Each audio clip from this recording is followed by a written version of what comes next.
শীতকাল পড়ে গেছে, বাজারে উঠে গেছে লাল লাল মিষ্টি মিষ্টি গাজর। তো গাজরের এই রেসিপিটা না করলে কিন্তু শীতকালটা ইনকমপ্লিট থেকে যায়। তার জন্যই আজকে শেয়ার করছি গাজরের হালুয়া। লাল লাল মিষ্টি মিষ্টি গাজরগুলোকে ভালো করে গ্রেটারের সাহায্যে গ্রেট করে নেব। দেখো লম্বা লম্বা করে ভালো করে গ্রেট করে নেওয়া হয়ে গেছে। চেষ্টা করবে লাল গাজর দিয়ে গাজরের হালুয়া করার।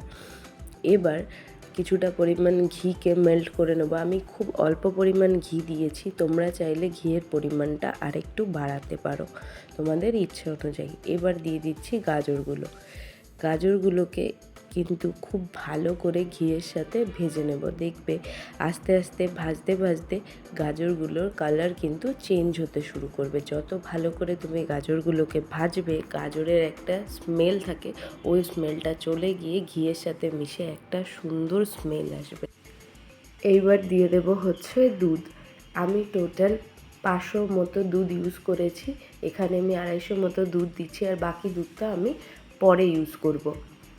দুধ দেওয়া হয়ে গেছে। এবার ভালো করে হালুয়াটাকে আরেকবার নাড়িয়ে দেব। গাজরটা এই দুধেই কিন্তু ভালো করে সিদ্ধ হবে। এই অবস্থায় কিন্তু এখন চিনি দেওয়া যাবে না। এখন চিনি দিলে কিন্তু গাজরের হালুয়াটা গাজরগুলো সিদ্ধ হবে না। আমি যে বাকি দুধটার কথা বলছিলাম সেটা কিন্তু আমি আলাদা করে সাইডে চাপিয়ে দিয়েছি। দেখো দুধটা ফুটছে। এর মধ্যে আমি 1 প্যাকেট মতো গুঁড়ো দুধ ইউজ করেছি। এটাকে এবার ভালো করে আমি জাল হতে দেব। আর জাল হতে হতে এটাকে দিয়ে আমি ক্ষীর বানিয়ে নেব। দেখো আমার ক্ষীর বানানো হয়ে গেছে। এই ক্ষীরটাই আমি হালুয়ার মধ্যে ইউজ করব। এবার দুধটা অনেকটাই গাজরের হালুয়ার মধ্যে শুকিয়ে এসছে, আর সাইডে যে সরগুলো পড়েছে ওগুলোকে আমি কেকে দিচ্ছি, কারণ নইলে পরবর্তীতে সরগুলো জ্বলে গিয়ে হালুয়াটার টেস্ট কিন্তু তেতো হয়ে যেতে পারে। এবার দিয়ে দিচ্ছি চিনি। পরিমাণ মতো চিনিটা তোমরা তোমাদের স্বাদ মতো কম বেশি করতে পারো। আমি মিডিয়াম রেখেছি। চিনি দেওয়ার পর দেখবে গাজরের হালুয়ার ভিতর থেকে কিন্তু আবার জল ছাড়তে শুরু করেছে। এবার দেখো জলটা শুকিয়ে নিয়ে আমি ওই বানানো ক্ষীরটা এর মধ্যে দিয়ে দিচ্ছি। ক্ষীরটা যখন মুখে পড়বে না তখন কিন্তু গাজরের হালুয়াটা খেতে খুব সুন্দর লাগবে। অনেকে অনেক রকমভাবে গাজরের হালুয়া বানায়। একবার এইভাবে বানিয়ে দেখো, খেতে কিন্তু আশা করছি খুব ভালো হবে, কারণ এইটা খেতে কিন্তু খুব ভালো লাগে।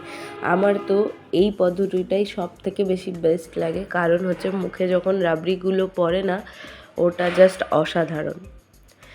ভালো করে দেখো রাবড়িটার সাথে আমি গাজরের হালুয়াটাকে মিশিয়ে নিচ্ছি। তোমরা চাইলে এই পর্যায়ে এর মধ্যে ড্রাই ফ্রুটস দিতে পারো। আমি কোনো প্রকার ড্রাই ফ্রুটস এই গাজরের হালুয়ায় ইউজ করিনি। দেখো তৈরি হয়ে গেছে আমাদের সুন্দর মিষ্টি মিষ্টি গাজরের হালুয়া।